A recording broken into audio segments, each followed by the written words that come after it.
Good evening, ladies and gentlemen.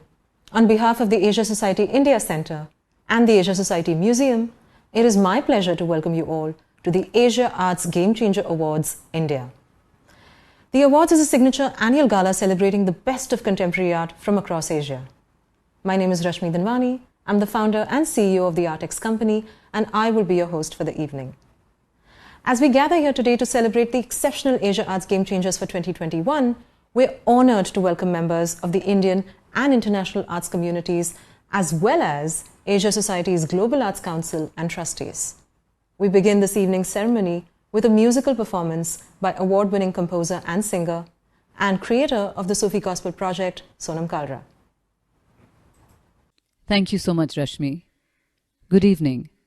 It's very special to be performing for the Asia Arts Game Changer Awards 2021. I believe that finding a unique voice to tell one's story is the most important thing one can do as an artist. And it is that uniqueness and thinking beyond what one believes to be possible that makes an artist a game changer. This past year has been an absent year for the whole world. We've been absent from our lives, our work, our friends, and in many ways our lives have been absent from us. The arts community has been one such community that has really felt this absence. For arts practitioners, it's been an absence of communication, expression, inspiration for some, and income for others.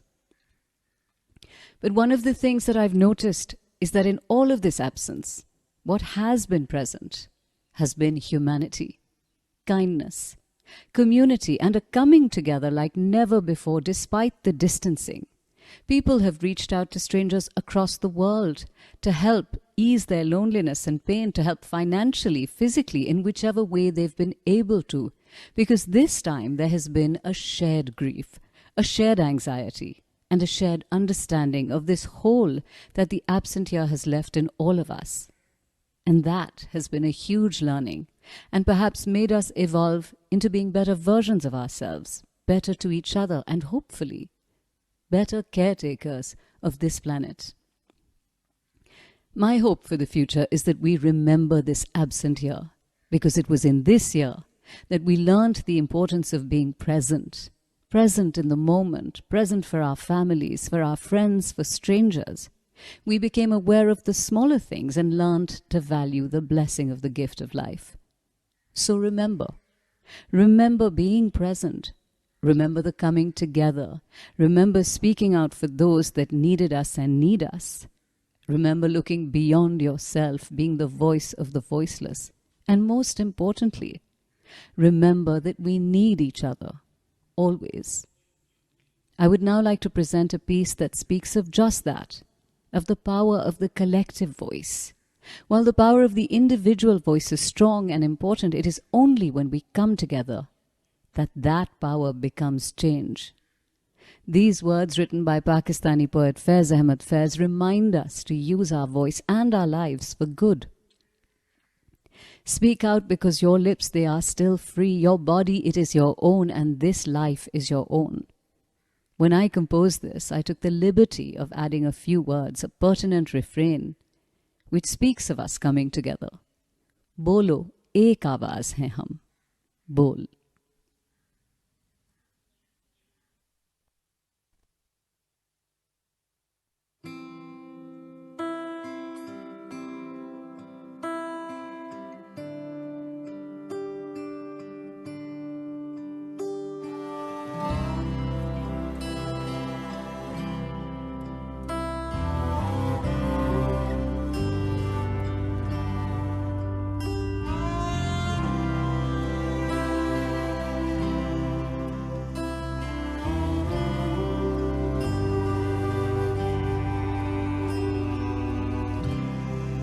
बोल के लब आजाद हैं तेरे, बोल ज़बान अब तक तेरी है, तेरा सतवा जिस्म है तेरा, बोल के जा अब तक तेरी है, बोल के लब आजाद है तेरे, बोल ज़बान अब तक तेरी है, तेरा सुतवा जिस्म है तेरा, बोल के जा अब तक तेरी है, देख के आहंगर की दुकान में तुंद है शोले सुर्ख है आहन,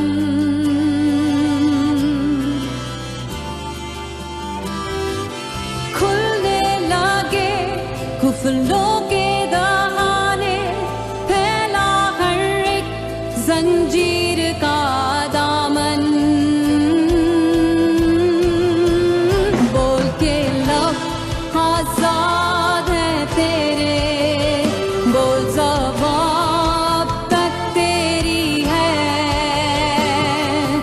एक आवाज़ है हम, बोलो एक आवाज़ है हम, बोलो एक आवाज़ है हम, बोलो एक आवाज़ है हम, एक आवाज़ है हम, बोलो एक आवाज़ है हम।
बोलिए थोड़ा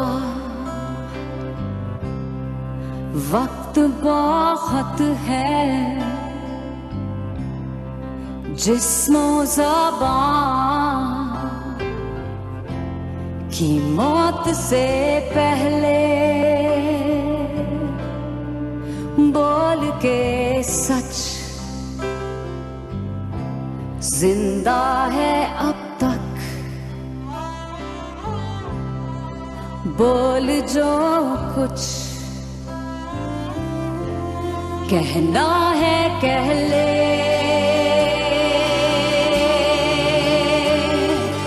बोल ये थोड़ा वक्त बहुत है, जिस्मो ज़बान की मौत से पहले,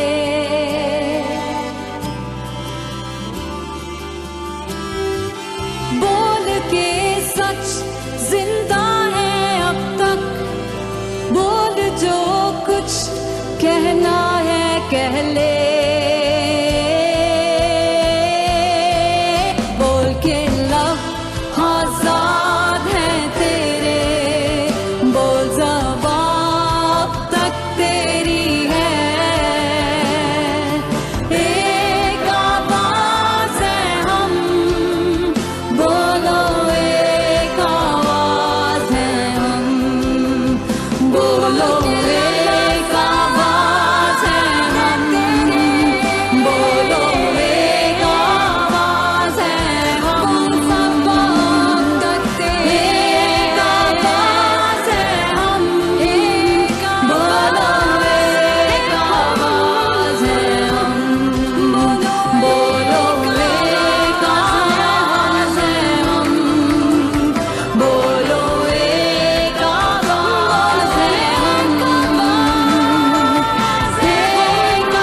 Thank you, Sonam, for that beautiful performance.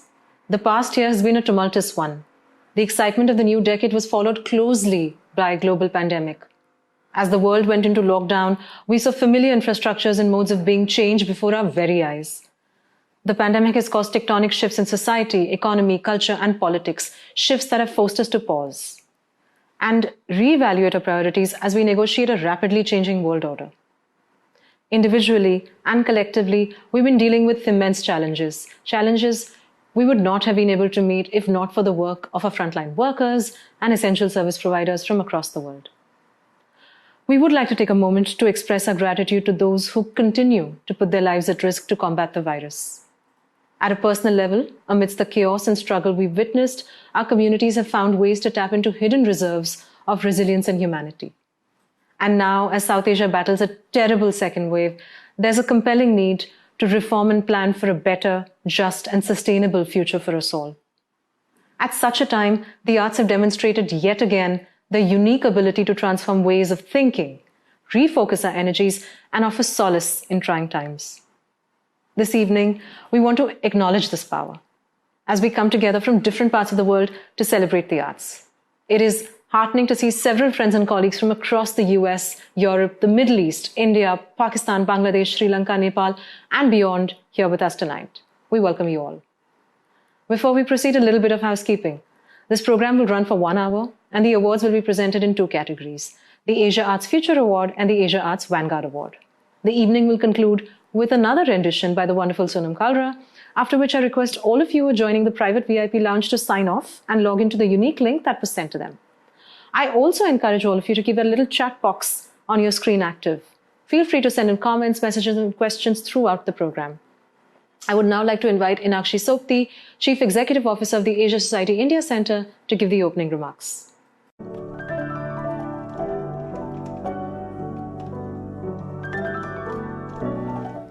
Thank you, Rashmi. Good evening, everyone. Thank you for joining us from across the world for the 5th edition of Asia Society's prestigious annual Asia Arts Game Changer Awards India. The Asia Society India Centre, which is now 14 years old, has become an important forum for the discussion of regional and global affairs and is increasingly recognized as a leading source of art and cultural programming. As a global initiative of the Asia Society Museum, led by our museum director, Michelle Yoon Maplethorpe, and held annually in Hong Kong and New Delhi, the Asia Arts Game Changer Awards have carved a niche for themselves in the arts community and have given impetus to artistic exchanges and cultural initiatives. Ordinarily, the Indian edition of the awards would have been held in New Delhi during the India Art Fair. And while we miss the excitement of the art fair, as Rashmi rightly said, we are living in exceptional times. And exceptional times do call for extraordinary measures. After much deliberation, we felt it was important to build on the legacy of the awards and to come together as a mark of solidarity and support to the arts community. The 2021 edition of the awards are therefore taking place virtually today, allowing us to transcend geographical boundaries and to welcome a diverse audience from South Asia and beyond. Tonight, we're delighted to welcome all of you, artists, curators, collectors, patrons, art enthusiasts, students, trustees, and members of the Asia Society family, as you join us to celebrate our 3 honorees and the mission of the arts. To commemorate this 5th edition of the awards, we also have a very special offering, a limited edition artist portfolio featuring prints by some of our previous Asia Arts Game Changers from India. I'd like to thank Arpita Singh, Ghulam Mohammad Sheikh, Abir Karmarkar, Benita Persial, Prabhakar Pachputi and Vibha Galotra, our artist patrons, for their generous contribution to the portfolio. A very special thank you to Abhay Sardesai, who conceptualized the portfolio, and to Riya Mehta, who created the graphics and design for this project. In addition to supporting our global arts and culture initiatives, proceeds from the portfolio sales will benefit Creative Dignity, a volunteer movement spread across India working on craft relief, rehabilitation, and rejuvenation. We'll share more details about this during the course of the evening, so do stay tuned. On behalf of the Asia Society India Centre, I'd like to thank everyone that has made this evening possible. Firstly, our co-chairs, Pheroza Godrej, Sangita Jindal and Radhika Chopra, and members of our Arts Committee, Mukita Javeri, and former India Centre CEO Banti Chand, from whom I had the privilege of taking over earlier this year, for steering the planning and execution of these awards. We are humbled by the unparalleled generosity of our supporters for this evening. Our arts and culture partner, Bloomberg Philanthropies, our Asia Arts Vanguard Award sponsor, the Kiran Nadar Museum of Arts, the Asia Arts Future Award sponsor, the Durjoy Bangladesh Foundation, our media and streaming partner, Harkat Studios, and all our outreach partners for their support. Our immense gratitude to everyone who participated in the videos on our honorees and to our members whose continued patronage keeps us going. Without taking up any more of your time, welcome once again, and I hope you enjoy this evening. I'd like to now invite Kevin Rudd, President and CEO of Asia Society, to say a few words. Well, thank you, Anakshi, and good evening and welcome to the Asia Society Game Changers Awards, India 2021. We've all been following closely the devastating COVID crisis across India and across many of its neighbours. And our thoughts and our concerns and our prayers are with you at what has been an extraordinary difficult time for you all. The Asia Society's purpose is to navigate shared futures for Asia and the world across policy, business, arts and culture, education and sustainability. As an institution, our mission is to foster insight, elevate regional voices, address complex and sometimes contentious challenges, engage in creative problem solving, and help deliver real solutions for the benefit of all. As a global network of centres, we actively collaborate with our partners across Asia and the world.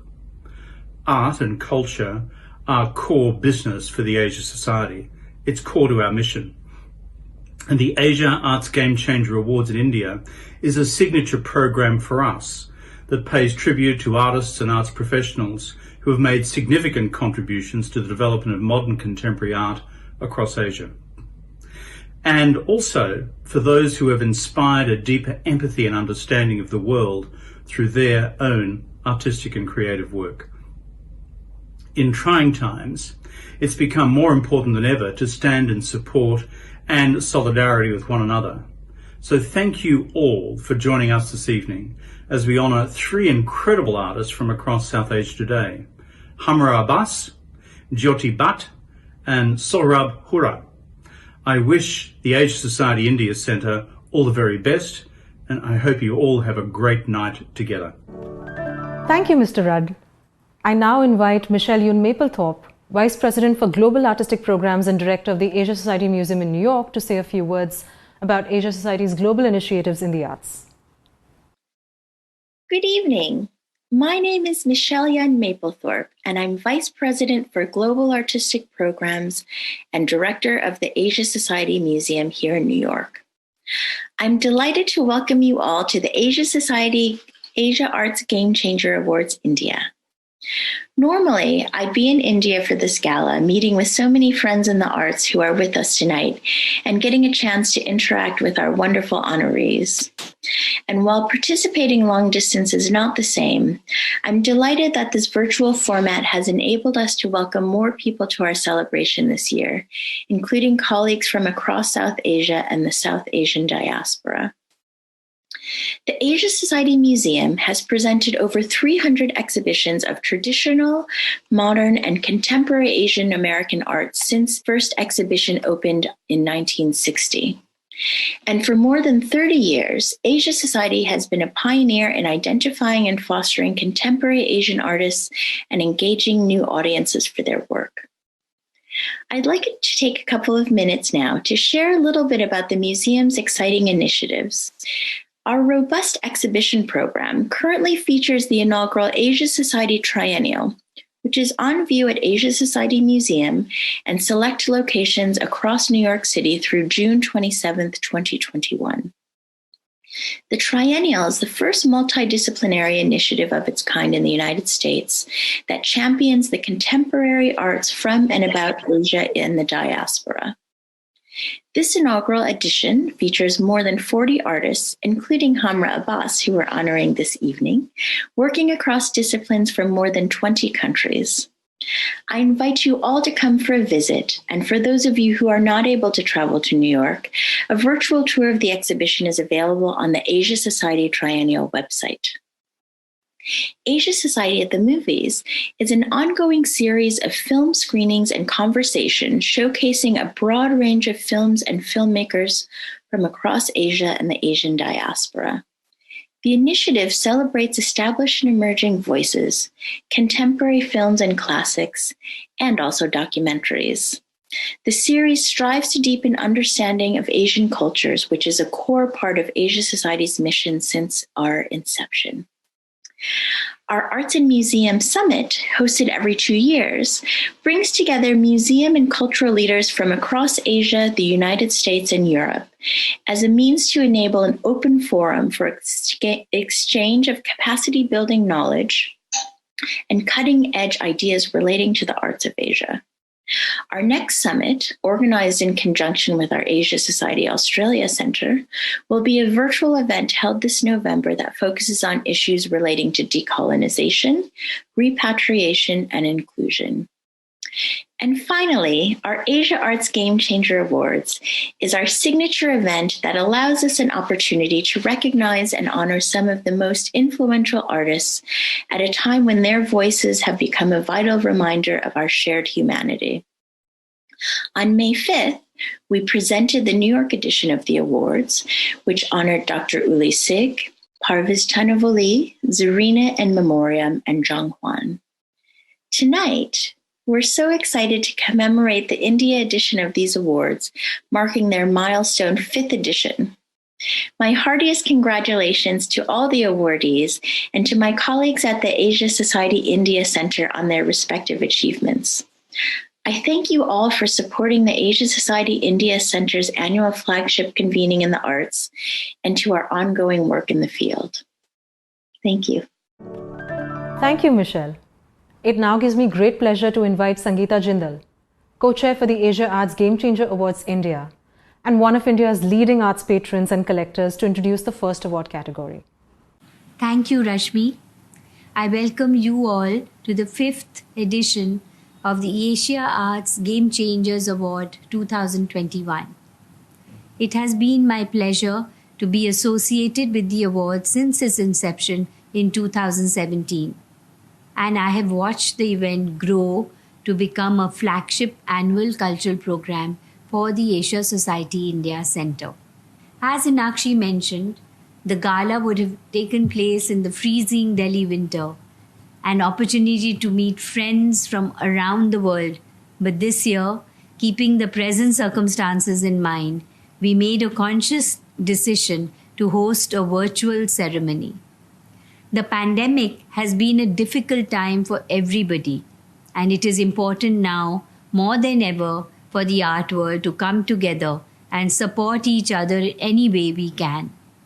We stand shoulder to shoulder with each other, and we shall tide over this crisis together.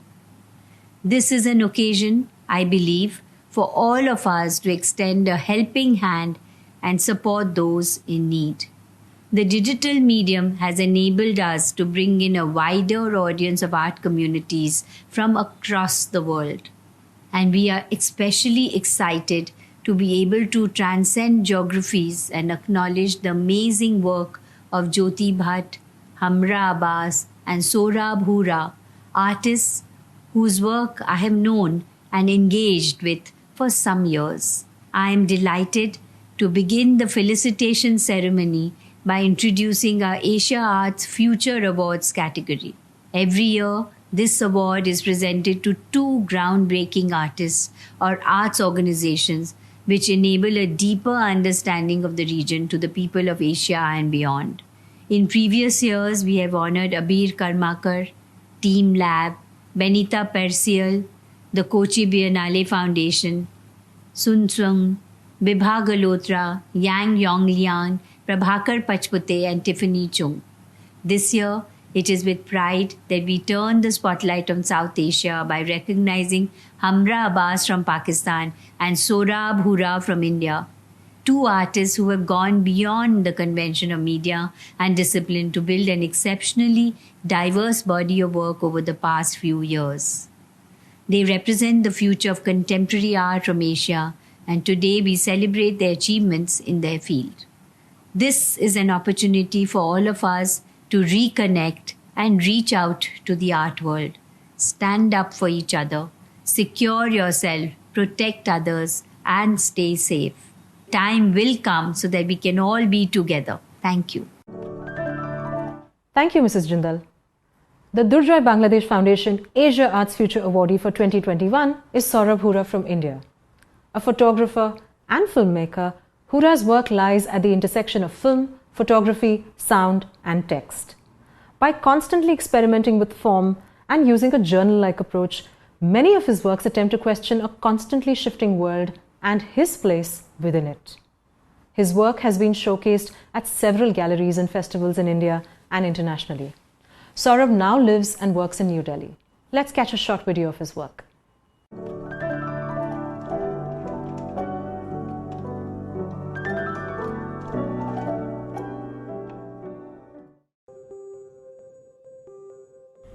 The sound of the cage crashing to the ground tore through the house. The crow had escaped. A light came on, and on the bed Madhu tottered from left to right, trying to find her head.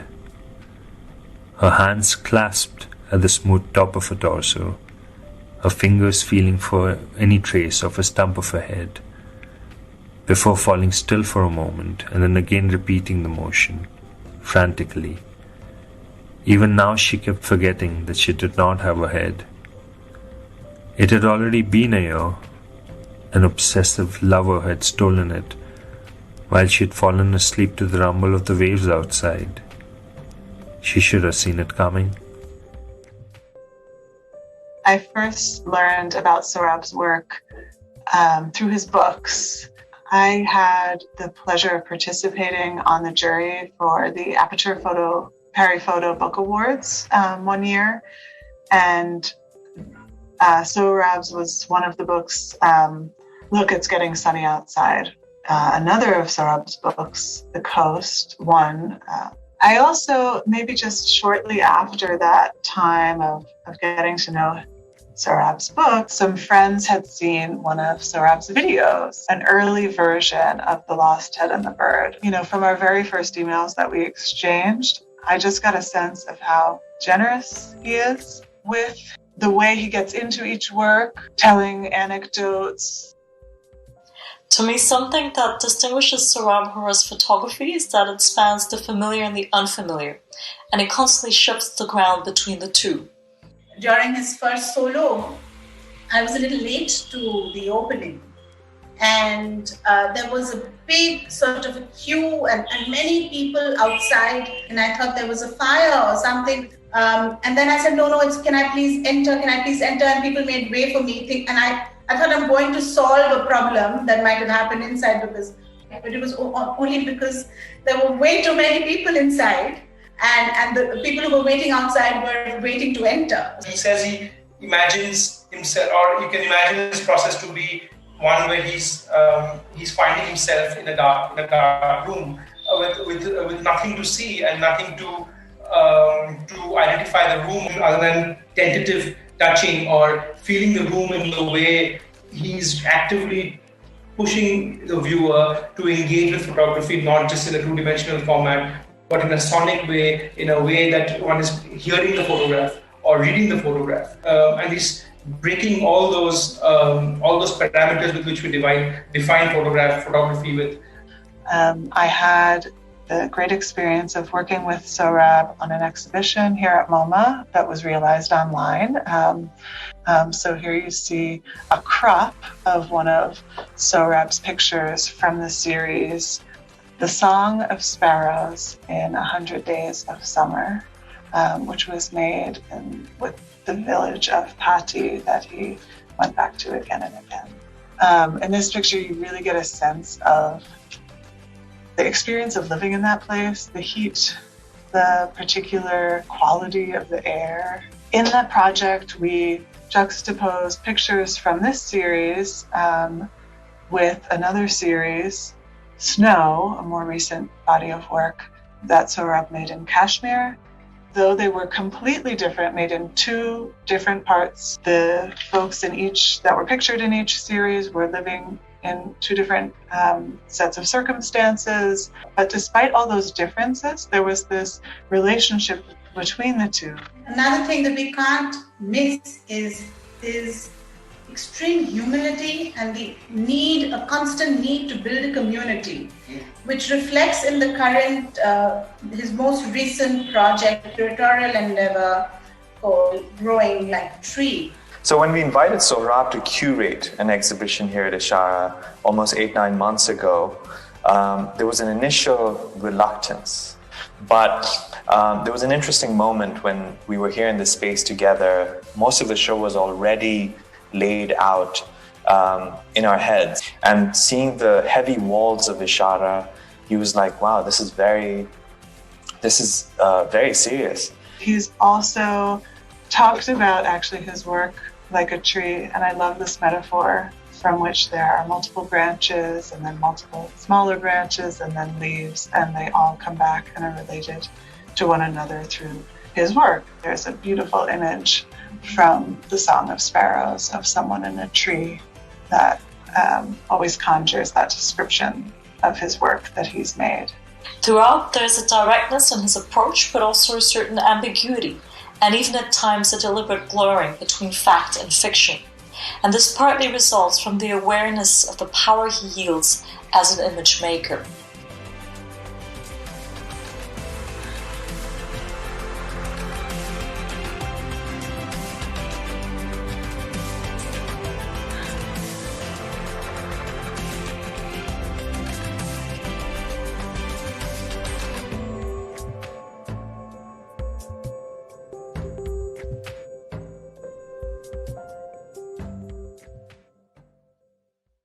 Thank you, Asia Society, for the Asia Arts Game Changer Award, India. I want to thank Vidhi, Joshua, Uma, Aman, Shivani, Priyanka, Pratik from Experimenter who've been taking care of my work, and they've made it much easier for me to do whatever I want to do. And also a big thanks to countless number of people who've either nurtured or challenged my work and practice right from the start and also along the way. I think I'm lucky to be part of a much larger network of people who've never really let me feel alone in this journey. And it also in a way feels weird to be acknowledged as a game changer, because I feel like there are many other people out there who have much more at stake than me in all of this. And so I want to actually take this opportunity to thank all those who have been taking great risks to question the larger system that we exist in, to make it more inclusive and safe, and both publicly and anonymously. So thank you. Congratulations, Sohrab. And thank you to the Durjoy Bangladesh Foundation for supporting this award. I hope you're all continuing to engage with our little chat box, giving our honorees some encouragement. Our next Asia Arts Future awardee is Hamra Abbas from Pakistan. Abbas is an interdisciplinary artist known for her diverse practice that ranges from marble inlay sculptures and miniature silk paintings to color and light installations. Abbas has used Mughal architecture, religious vernacular iconography, and portraiture to address notions of cultural memory, sexuality, and faith. Her recent works largely focus on the image of a garden and aesthetics of devotion to question the ideals of truth and perfection. After having lived for many years in Berlin and Boston, her recent move back to Lahore has greatly influenced her work. Here's a short clip depicting Hamra's philosophy and practice.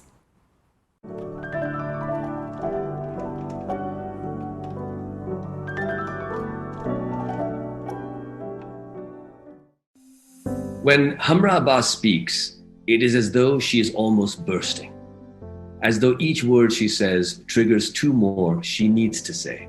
I've been following Hamra Abbas's work, and it's a tiring process trying to keep up with Hamra's curiosity. And she had created this incredible series called God Grows on Trees, which was a series of 99 miniature portraits of children in madrasas. And those children also are painted just like the male figures in place labor capital, where their faces are extracted from the context in which they are. And their faces are only there in this hyper-realist, very well acutely observed manner. I am often reminded by her work of the Sufi notion of transcendence. I am reminded also of Douglas Adams, who writes that the secret to flying is throwing yourself at the ground and missing. One of the really wonderful things about working with Hamra is that she doesn't let technology, budget, the laws of gravity, or any other sort of minor inconvenience stand in the way of a project. Whenever I used to go to college, I always found her working and producing, and I think there is something kind of a strange force within herself. She opened black up for me, showing me that black can be made out of 3 colors, and that from these 3 colors can be made every color. What she found during Kaaba Picture as a misprint, during that process, was that the Kaaba was often shown in different colors. Of course, the Kaaba in Mecca is usually covered with a black curtain called a kiswa. Then this got her thinking, so what is it? What is the Kaaba? How can I represent it in its most fundamental forms where it's still recognizable as a Kaaba? She would then break up this cube into different colors. Kaaba Picture as a misprint was the series of prints that she did based on this principle, that there's no such thing as an unresolvable icon. The work, I think, is fascinating for 2 reasons. That she is asking us to obviously think about how we see, but also think about how we see and how we misconceive certain images of Islam. I think one of the most personal works, which I really related to, was a work called Place, Labor, Capital. And, it's a story of, migration, of movement. And what's intriguing and fascinating is that she actually taught herself to paint these portraits in a Chinese painting style called Gongbi, which has really interesting parallels to a painting style that she is also very well versed in, which is the Mughal or the miniature painting technique. I just found her whole productive research and retraining and relearning of a skill. It's an incredible artist who can do something like that. It's been such a great pleasure to collaborate with Hamra Abbas, our honoree this evening, on the inaugural Asia Society Triennial.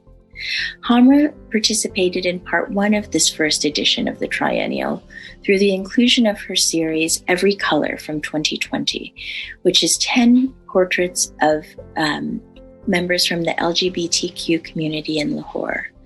We had first become interested in Hamra's work in the late aughts, and she was included in the transformative landmark exhibition Hanging Fire, Contemporary Art from Pakistan that Asia Society hosted in 2009. The materiality has played a huge part in her journey. Earlier, she was working with fiberglass, molding, casting. Then she turned to light boxes, which have their own limitations. Along with that, she's working with material marble.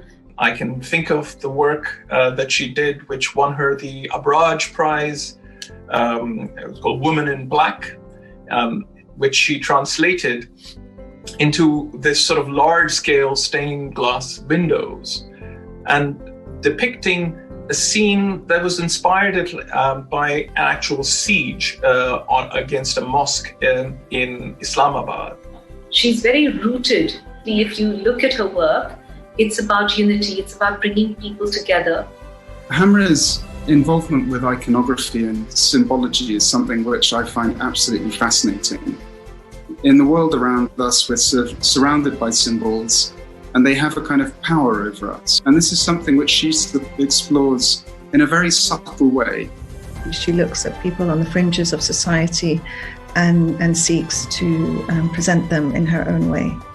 The wormholes of Hamra's work often seem to function upon me like this, changing my perspective while I am stationary, changing my sense of stationary until I am perspective.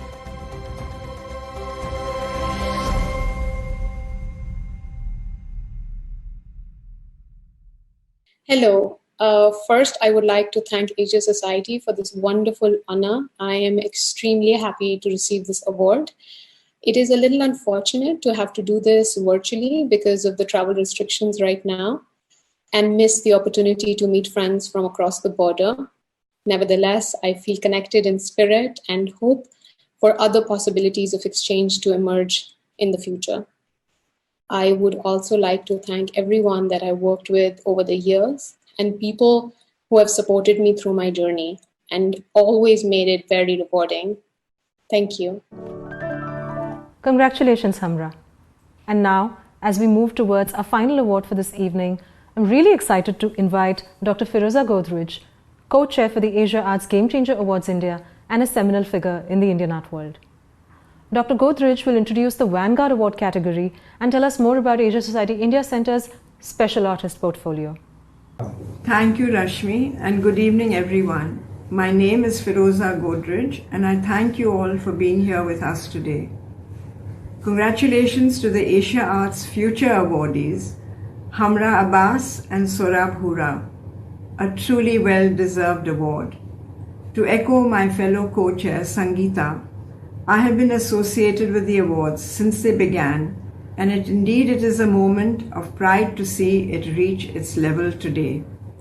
The moment is surreal, however, as we host this program amidst an unprecedented health crisis in India.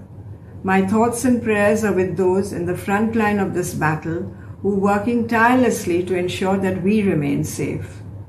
At such a time, it is important that we come together to support each other and sustain the arts community in any way that we can. As such, Asia Society India Centre has put together a beautiful limited edition portfolio featuring a thoughtful selection of signed prints by esteemed artists including Arpita Singh, Ghulam Muhammad Sheikh, Abhir Karmarkar, Benitha Persial, Prabhakar Pachpute, and Vibha Galotra.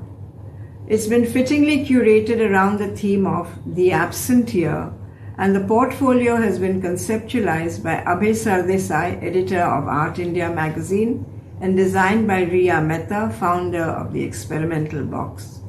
I would like to thank all our artist patrons and Abhay and Riya for their generous contribution and enthusiasm in putting this together. The proceeds of the portfolio will support Asia Society's global arts and cultural initiatives and an organization, Creative Dignity, that is doing incredible work to support India's artisan community in the wake of the COVID-19 crisis. Their focus is to provide immediate relief as well as rehabilitate and rejuvenate the sector in a sustainable manner. We will now watch a short video about Creative Dignity. Hi, this is Meera Buradia.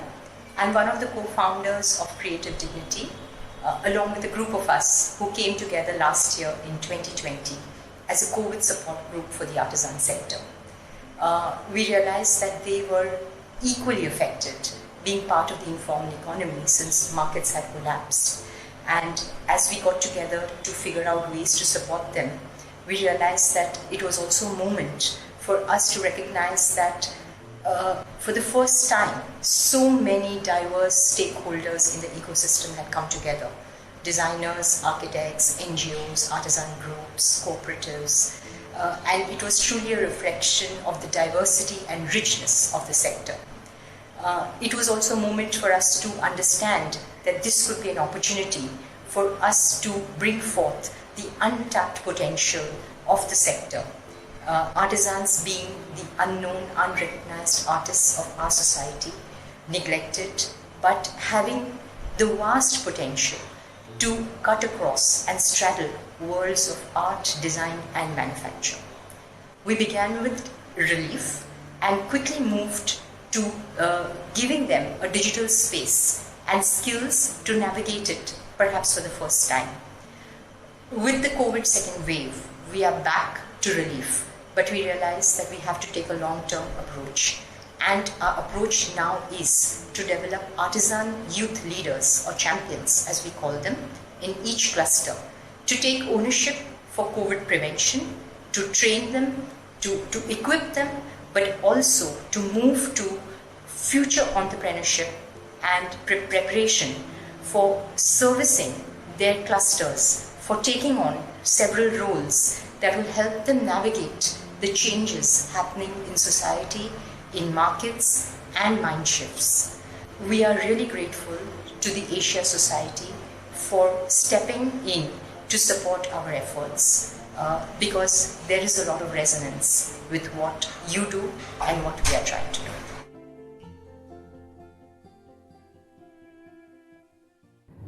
There are a limited number of portfolios still available for sale. So I urge you all who are gathered here tonight to follow the link in the chat box and support Asia Society and Creative Dignity. And now moving on to our final award category, the Asia Society Arts Vanguard Award. Each year this award is presented to a senior visual artist who has been a pioneer in their generation and a mentor to other artists. Through their work, the Asia Arts Vanguards have made an indelible mark on the development of modern and contemporary art and have represented Asia on the global cultural map. Our previous awardees have included Kishan Khanna, Arpita Singh, Ghulam Muhammad Sheikh, Vivan Sundaram and the late Akbar Padamsi.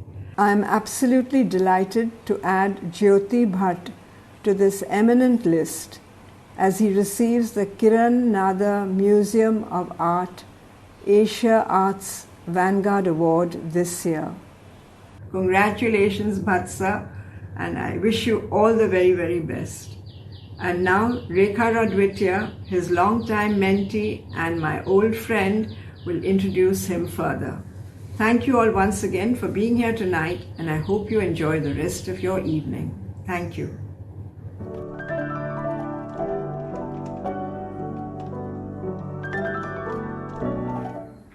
Good evening, ladies and gentlemen. It is with the greatest of joy that we are all here today, connected through technology and in real time, to celebrate an artist whose life and work holds teaching that generations of creative people have been impacted by, and whose significance will live on in perpetuity within history as one of India's most iconic artists ever. For me as his student, and someone who cannot imagine my education absent of his imprint, I feel humbled to be introducing this towering personality who has bequeathed to us a legacy of art that is both powerful and precious. Padma Shri Jyoti Bhatt was born in the small town of Bhavnagar in Gujarat in 1934 and grew up influenced by his father's Gandhian philosophy. It was the time of reconfiguring our nation's energies to address ideals of liberty and freedom, and it is within this history that this young boy's imagination took shape to guide his future engagement and belonging through the process of his adult life.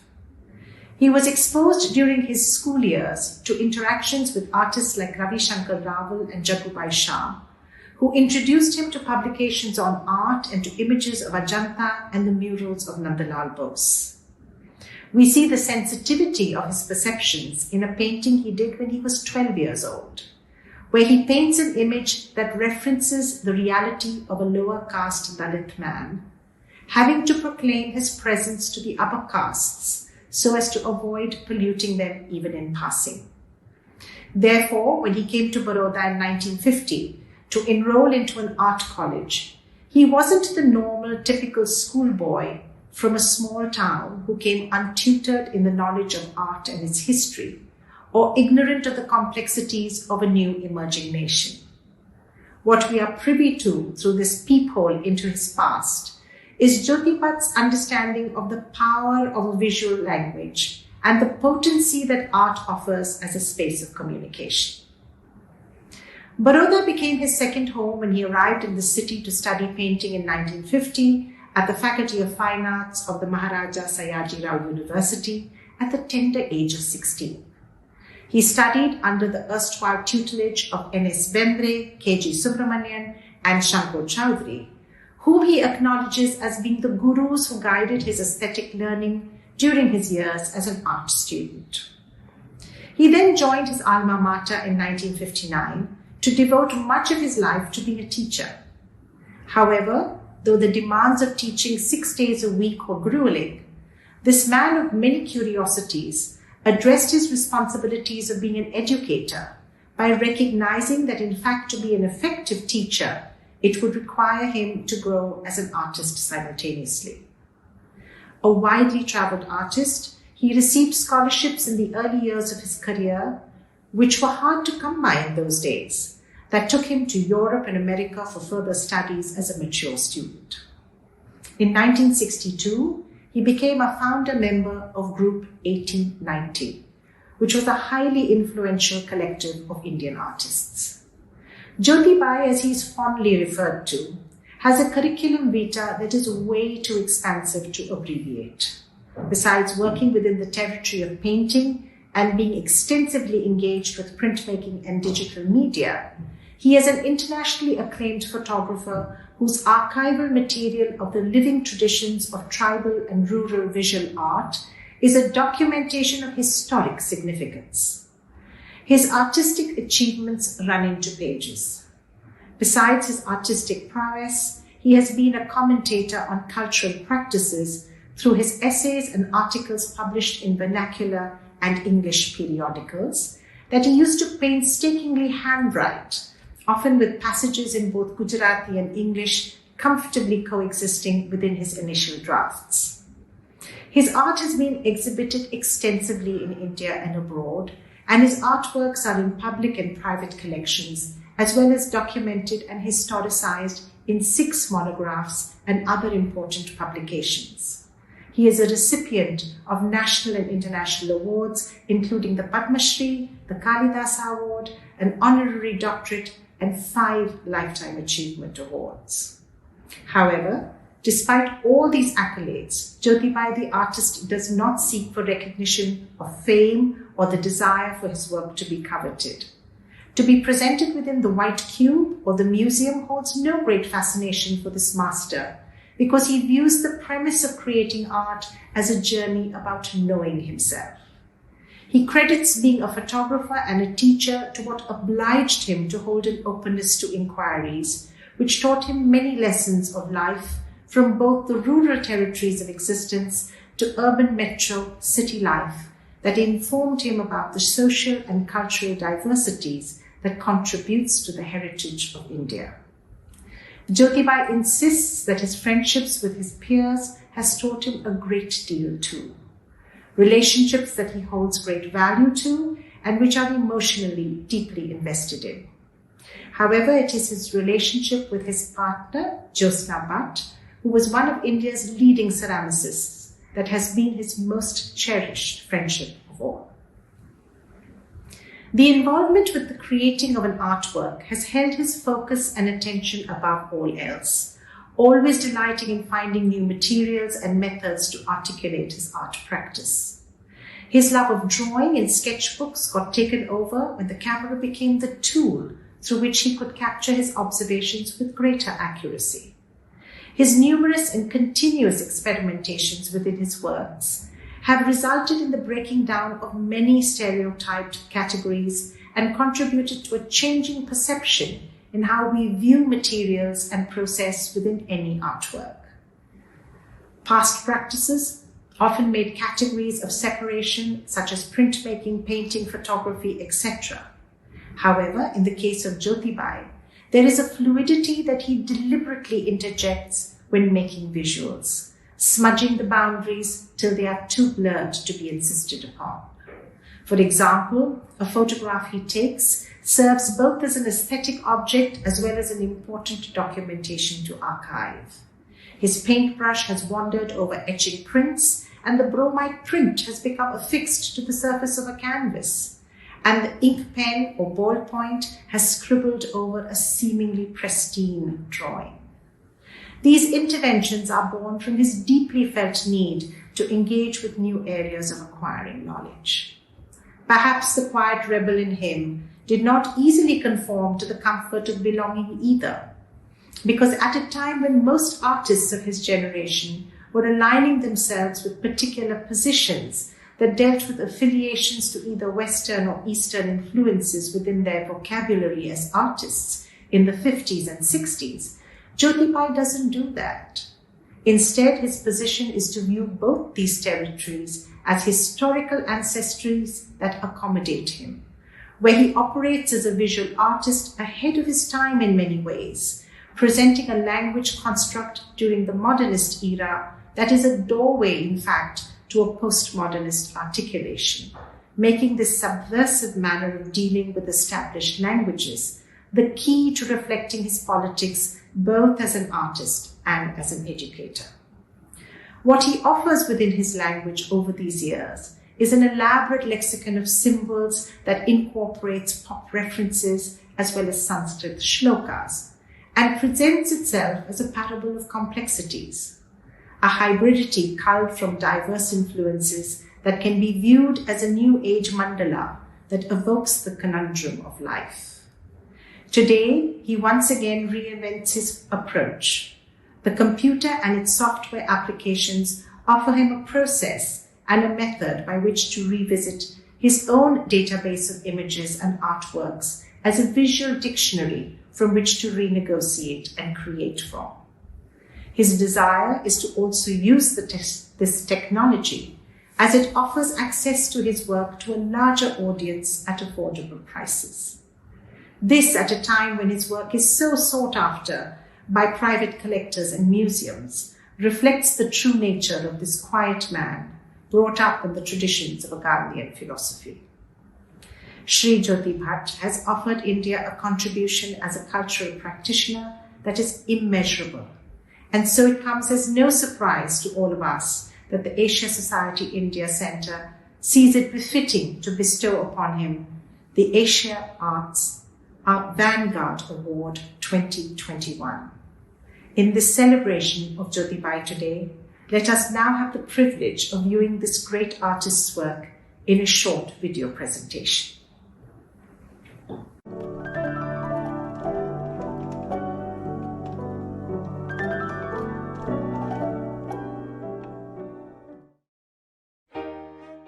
I first saw Jyoti Bhatt's diptychs of nature and landscape.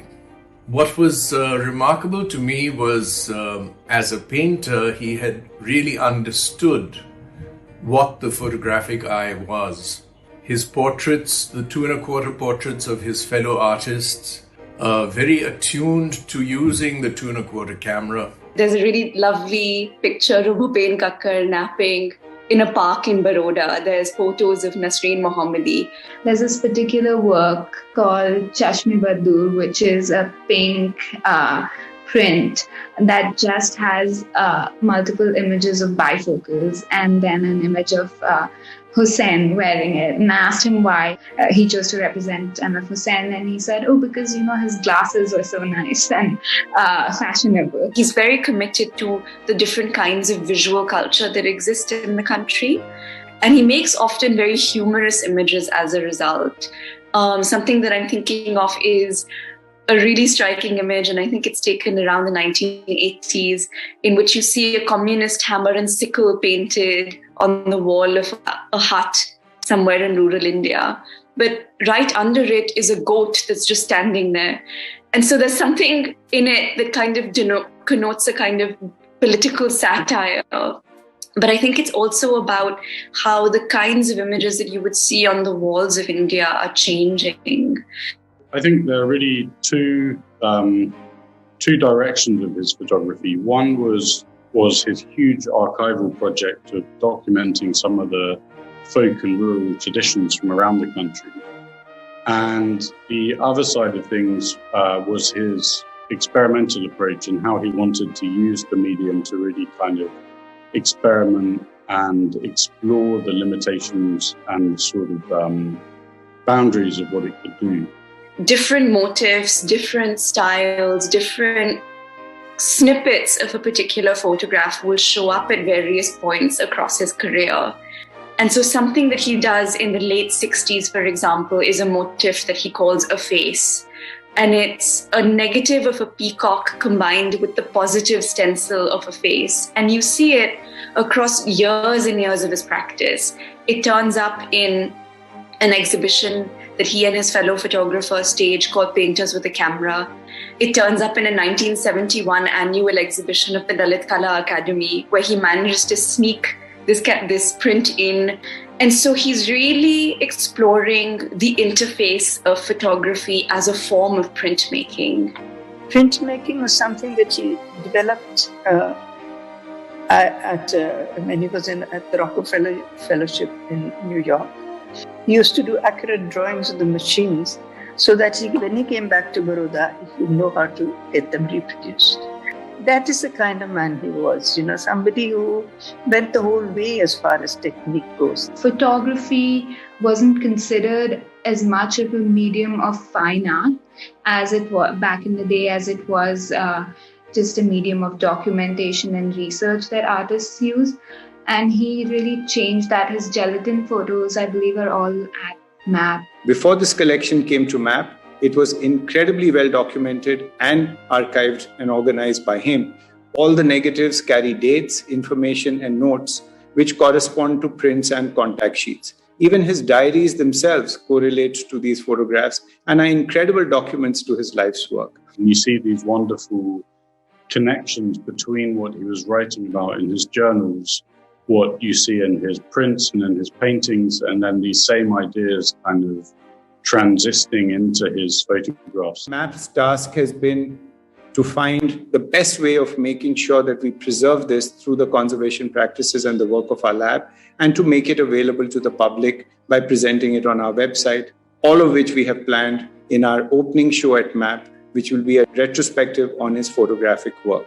It's one of the true highlights of the MAP collection and something we are very humbled to be the guardians of. He really, really cares about people having accessibility. In 2019, Gallery Arc had, together with Jyoti Bhatt, launched a limited edition portfolio of 5 photographs and 5 of his old artwork images that we called reincarnations. I was with him and I had this debate wherein he was like, perhaps I didn't have the resources, so I said 20 editions. Now I have the resources and it's my image and all of those are sold. Why can't I print more? What if you were an actor and you made a beautiful movie and you got paid for it, but I said that only 300 people would be allowed to see this film. Would you be okay with that?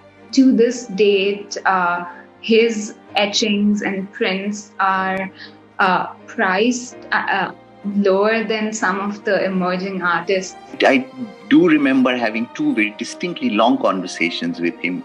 One was about the camera and the other was about Fevicol.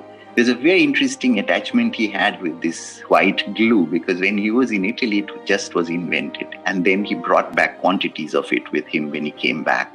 And by then, Fevicol was launched. So in a way, all his troubles were a little wasted. And he would be the first person to admit it with a great self-deprecating laugh that I made that stupid mistake or something like that. But he was very, very interested, and he was one of the first people who used extensively that material in his artwork. As a young artist, whenever I was confused about some technical point, it would be Jyoti Bhatt whom one would sort of go to. He was very non-intrusive. He definitely had his ideas, but he was not imposing them on you, and he would allow you to do your stuff. If you went to him with a question, then you could expect a very detailed answer from him, and which I think was a great quality. If one were to write a history of the Faculty of Fine Arts in Baroda, it could not be done without some kind of engagement with Jyoti Bhatt. I think in many ways that while the spirit of the Baroda Faculty of Fine Arts is very difficult to define that Jyoti Bhatt is perhaps its finest ambassador.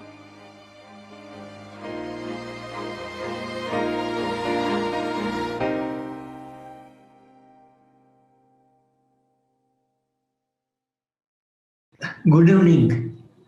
I sincerely thank you all for attending this award function.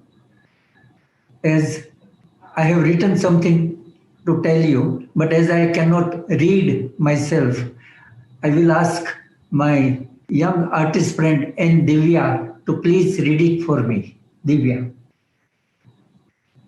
I am deeply appreciative to the authorities and to all the members at Asia Society who have chosen me for this award. I am reminded of an evening many years ago in 1966 when I was invited by the Asia Society for the opening of an exhibition of Indian art in New York.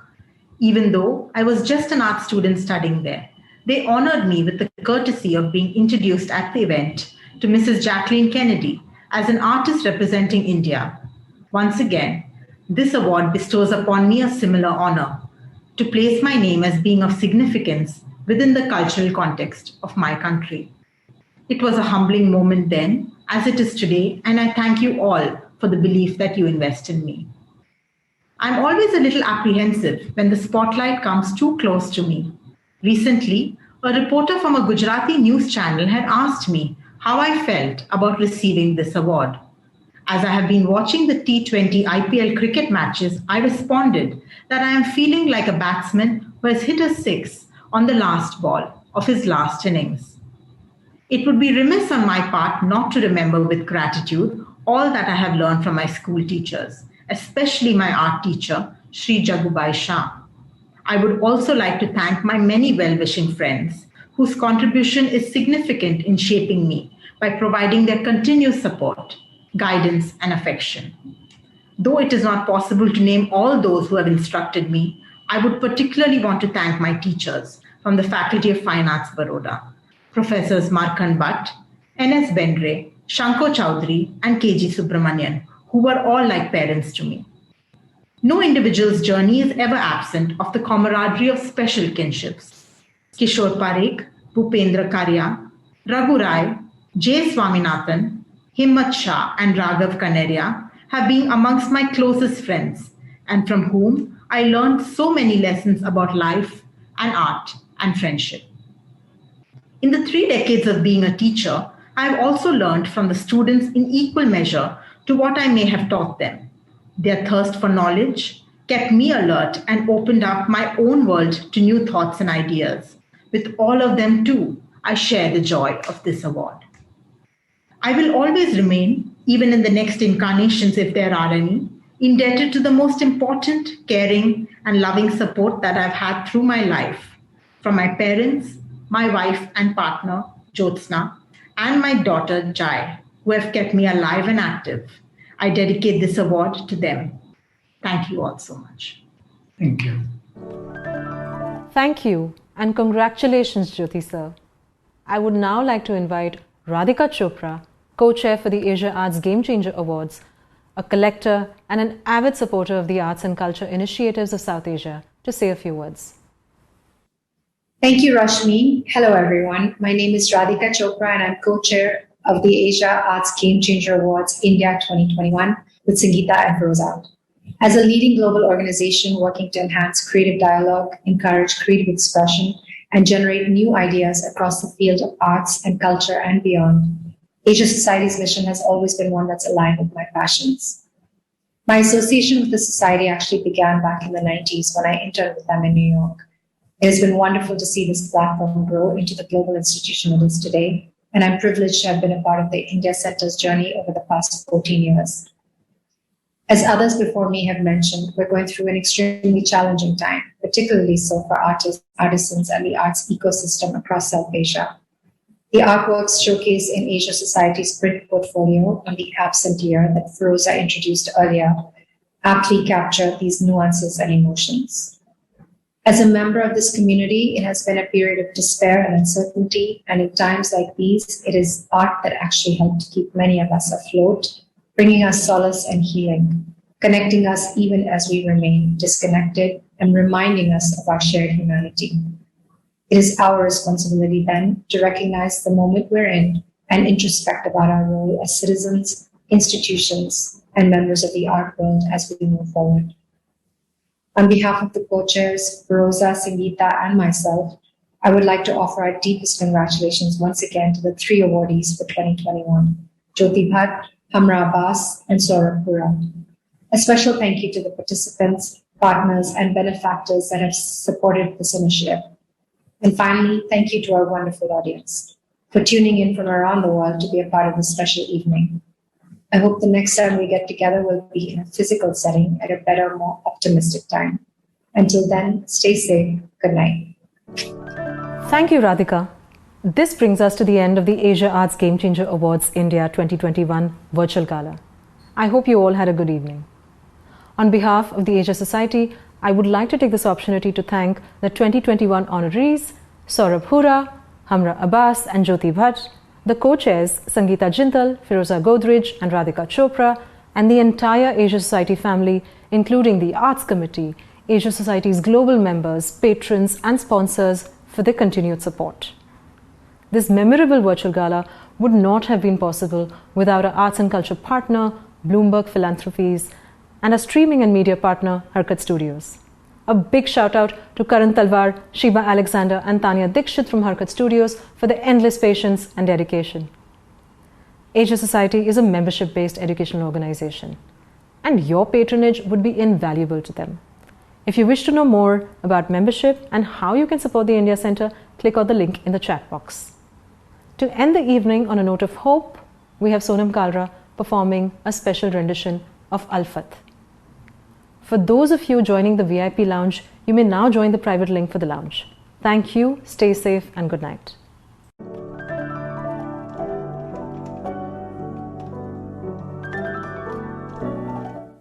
In my soul, there is a temple, a shrine, a church, a mosque that dissolve in God. The next piece I will perform echoes these thoughts, which are perhaps even more relevant today than ever before. The words of 17th century Sufi poet Baba Bulle Shah remind us of an age-old truth, one we need to stress upon and live by. He says, मेरे गुरु ने मुझे एक नुक्ता पढ़ाया है कि मेरा काबा, मेरा किबला, मेरा मस्जिद, मेरा मंदिर किसी चार दीवारी में नहीं है, मेरे दिल के अंदर है और मेरे साथ बैठे इंसान के दिल के अंदर है. My teacher has taught me a wonderful lesson, that my temple, my shrine, my church, my mosque is not within the four walls of a building, but within the walls of my heart and within the heart of every person I see. And now that I have this knowledge, I am free from the shackles of ritual and religion, and I will wear my ankle bells and dance because I know I can see God in every person. When I composed this, we brought in elements from across borders, Punjabi poetry, a Persian refrain, Irish music, bluegrass influences, and Rajasthani and Punjabi sounds, to put forth, through the music, this very important message of inclusion. We used traditional instruments in a modern way, the sarangi as the fiddle, the bansuri played like the Irish flute, breaking the rigid rules that we create for ourselves. We used music to show that one faith, one thought, one genre can seamlessly flow into the other, and that many different thoughts and beliefs can exist in a larger sense, in harmony. So join me in celebration as we conclude this evening on this note of togetherness with my piece, Alfat.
बिनोन बिन बिन नुक्ता यार पढ़ाया अल्फतेन बिनोन बिन नुक्ता यार पढ़ाया अल्फतेन बिनोन बिन नुक्ता यार पढ़ाया अल्फतेन बिनोन बिन नुक्ता यार पढ़ाया नुक्ता यार पढ़ाया सानू राजू शब्द सिखाया नुक्ता यार पढ़ाया सानू राजू शब्द सिखाया अल्फतेन बिनोन बिन नुक्ता यार पढ़ाया अल्फतेन बिनोन बिन नुक्ता यार पढ़ाया नुक्ता यार पढ़ाया सानू राजू शब्द सिखाया नुक्ता यार पढ़ाया सानू राजू शब्द सिखाया अल्फतेन बिनोन बिन नुक्ता यार पढ़ाया अल्फतेन बिनोन बिन नुक्ता यार पढ़ाया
अल्फतेन बिनून बिन अन बिन नुक्ता यार पढ़ाया अल्फतेन बिनून बिन अन बिन नुक्ता यार पढ़ाया अल्फतेन बिनून बिन अन बिन नुक्ता यार पढ़ाया अल्फतेन बिनून बिन अन बिन नुक्ता यार पढ़ाया कर्मनस्तु अल्लाह कर्मनस्तु अल्लाह कर्मनस्तु अल्लाह कर्मनस्तु अल्लाह कर्मनस्तु अल्लाह कर्मनस्तु अल्लाह कर्मनस्तु अल्लाह कर्मनस्तु अल्लाह कर्मनस्तु अल्लाह कर्मनस्तु अल्लाह कर्मनस्तु अल्लाह कर्मनस्तु अल्लाह.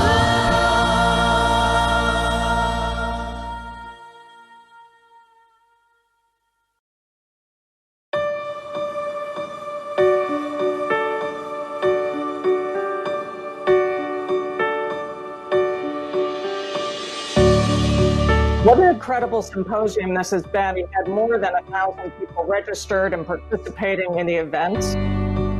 Welcome to our first museum salon. How has the work changed? The virus is telling us wellness matters, oneness matters. It is certainly the most serious set of racially motivated protests since 1968.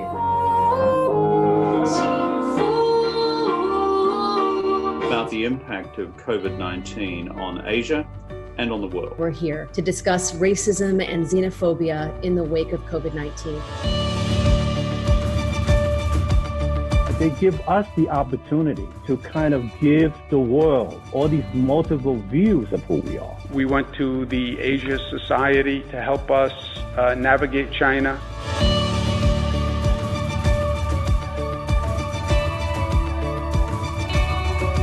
It's a logistics operation, but organizations like the Asia Society that have been helpful. I'm just such a strong supporter of the Global Asia Society Network. I also want to mention how honored I am to be on this panel and so much I've learned already. Thank you so much to the Asia Society for hosting this. And hopefully I can be as entertaining as the International Monetary Fund guy who's going to speak tomorrow. I love the Asia Society. I wish we could do this in its beautiful location in New York, but that will have to wait for another day.